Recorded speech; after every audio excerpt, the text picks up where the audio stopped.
ก็สบายดีพ่อแม่พี่น้องและหมู่เพื่อนทุกคนเนาะวันนี้ก็ลาก็จะพาทุกคนมาทักกระหอกคือเก่าเนาะเขาบอกว่าอย่างไรเนาะว่ามันโคตรมุงกระหอกมาแล้วเนาะลมกระเฮียงเด่น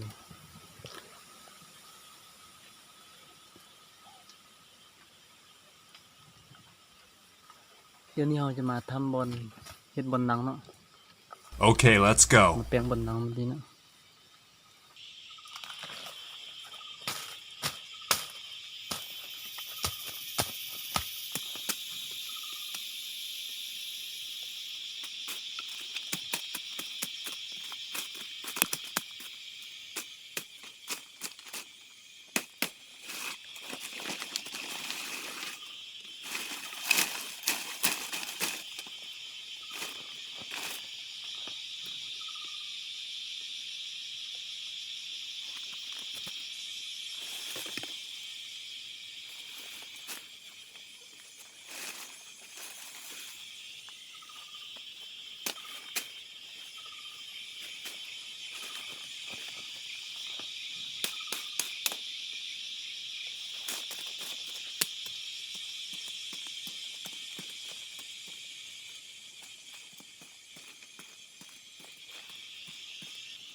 มันนี่มีคลองวิเศษเนาะทุกคน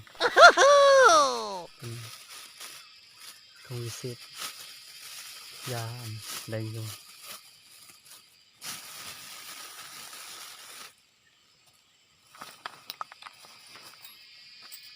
ต้องจัดการไปอยู่เนาะ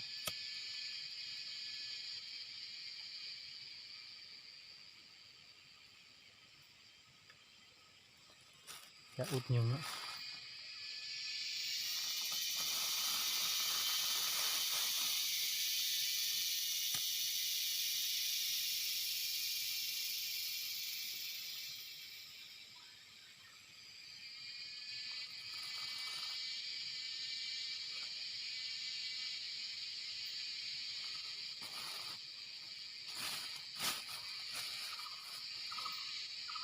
ใส่3 บน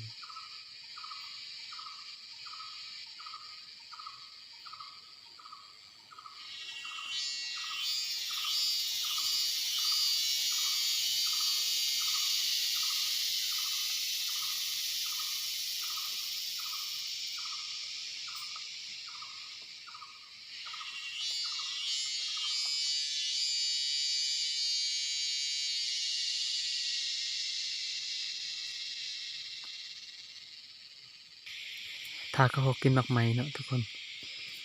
นี่ต้นมันเป็นต้นนั้นเนาะมันหมักเลย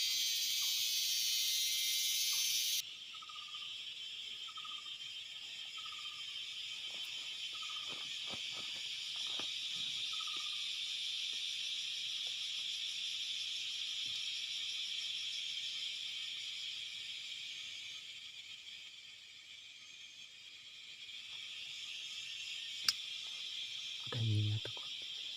มาไว้กด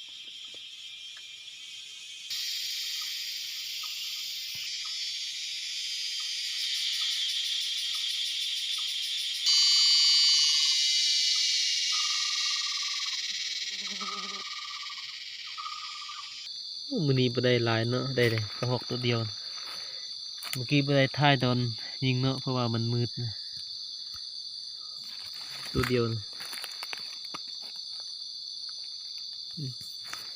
ยิงถึก